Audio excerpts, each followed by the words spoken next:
Assalamualaikum warahmatullahi wabarakatuh. Selamat pagi anak-anak. Selamat berjumpa lagi dalam pelajaran IPA. Kali ini kita akan membahas materi tentang tekanan hidrostatis. Apa itu tekanan hidrostatis? Yaitu tekanan yang diakibatkan oleh gaya yang ada pada zat cair terhadap suatu luas bidang tekan pada kedalaman tertentu. Nah, ini kalau secara matematis bisa kita tulis rumusnya adalah P sama dengan Rho kali G kali H. Sekali lagi ini dibaca Rho ya. Beda dengan P. Ini adalah P, tidak sama dengan tulisannya dengan Rho, menulisnya seperti ini. Nah, ini dibaca Rho. Apa itu Rho? Kita lihat keterangannya. P itu adalah tekanan hidrostatis, satuannya dalam SI adalah Newton per meter persegi. Rho adalah massa jenis zat cair, satuannya dalam kilogram per meter kubik. G adalah percepatan gravitasi bumi, satuannya adalah meter per sekon kuadrat, dan H kedalaman air. Sekali lagi di sini H itu kedalaman, bukan ketinggian ya. Pengertian dalam hal ini adalah kedalaman. Langsung saja untuk mempermudah penjelasannya kita ambil contoh soalnya. Seorang penyelam menyelam ke dasar laut. Ini contoh yang pertama ya. Dalamnya 10 meter. Jika massa jenis air laut adalah 1000 kg per meter kubik dan percepatan gravitasi di tempat tersebut 9,8 meter per sekon kuadrat, berapakah tekanan yang dialami penyelam tersebut? Jawabnya seperti kemarin, yaitu secara sistematis. Kita tulis yang diketahui dahulu. Kedalaman H kita tulis 10 meter. Kemudian massa jenis zat cair 1000 kita tulis Rho, 1000 kg per meter kubik. Dan percepatan gravitasinya adalah G, 9,8 meter per sekon kuadrat. Setelah itu yang tanya apa? Tekanan hidrostatis ya, tekanan dalam penyelam tersebut yaitu P, atau boleh juga ditulis lengkap PH, ini juga boleh. Artinya tekanan hidrostatis. Jawab. Tulis rumusnya dulu, kalau ada rumus tulis yang lengkap. P sama dengan Rho kali G kali H. Kita masukkan nilainya. Rho-nya adalah 1000, kita masukkan. G-nya 9,8 kita masukkan. H 10 meter kita masukkan di sini. Hasilnya adalah 98.000 Newton per meter persegi. Ya, atau Pascal boleh.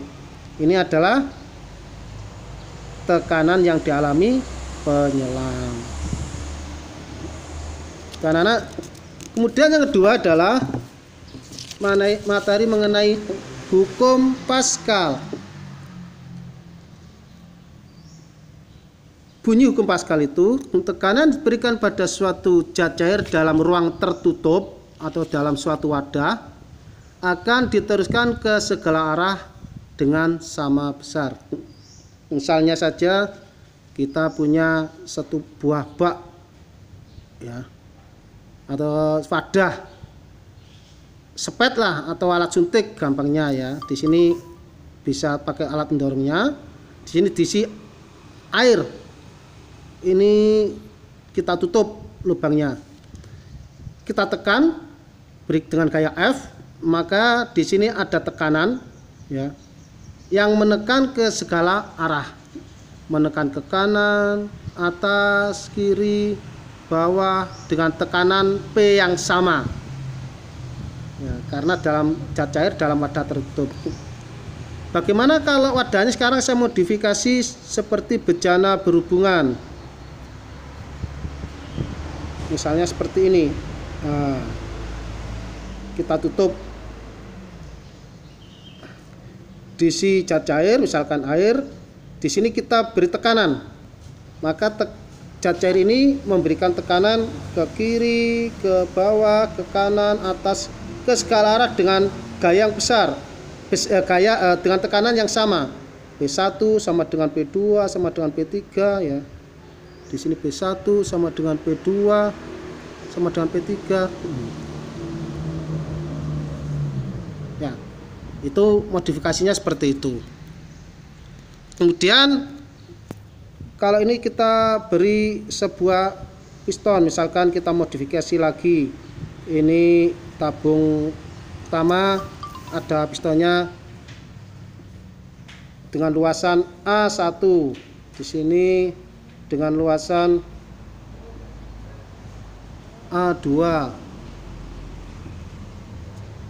A1 kita beri gaya dengan gaya F1. Maka gaya ini akan memberikan tekanan ke bawah, ke atas dengan sama besar. Kalau misalkan tekanan di sini adalah P1, tekanan A2 adalah P2, maka besarnya P1 itu adalah sama dengan di P2. Ya. Sama. Nah, karena secara matematis P itu kan F per A. Karena P1 sama dengan P2, berarti ya P1 nya sama dengan F1 per A1 sama dengan F2 per A2. Nah, dari sini kita dapatkan besarnya F1 sama dengan F2 per A2 kali A1. Ini satu rumusan untuk aplikasi mengenai hukum Pascal. Keterangannya, di mana F1 adalah gaya pada penampang A1, satuannya Newton. A1 adalah luas penampang 1, satuannya meter persegi. F2 adalah gaya pada penampang A2. A2 luas penampang pada 2. Lebih jelasnya lagi kalau kita buat sebuah soal. Contoh, perhatikan gambar di bawah ini. Jika luas penampang A1 adalah 0,001 meter persegi dan A2 adalah 0,01 meter kuadrat, maksudnya ini kuadrat ini ya, ini kuadrat, A2 ini juga kuadrat, maka besar gaya tekanan di A2 adalah titik-titik. Ini gambarnya.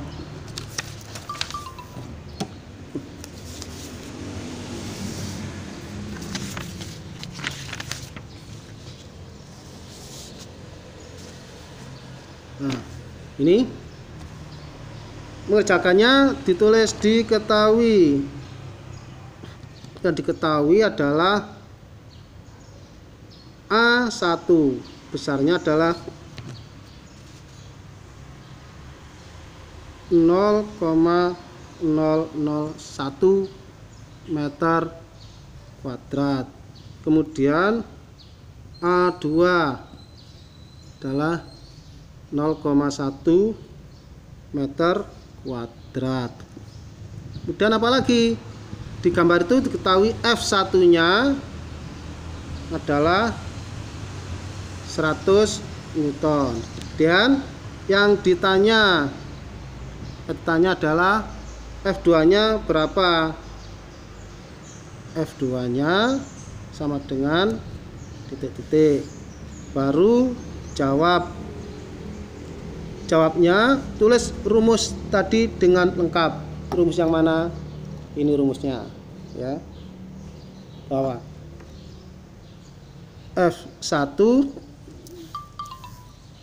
sama dengan F2 per A2 kali A1. F1 nya adalah 100 sama dengan F2 per A2 nya adalah 0,1 kali 0,001.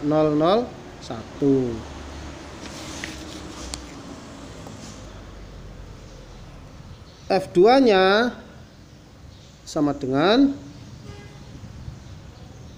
100 dikali 0,1 per 0,001 sama dengan 10 per 0,001. Ini matematisnya gimana? Harus bisa ya. Sama dengan 10 dibagi 1/1000 sama dengan 10 dikali 1000 per 1.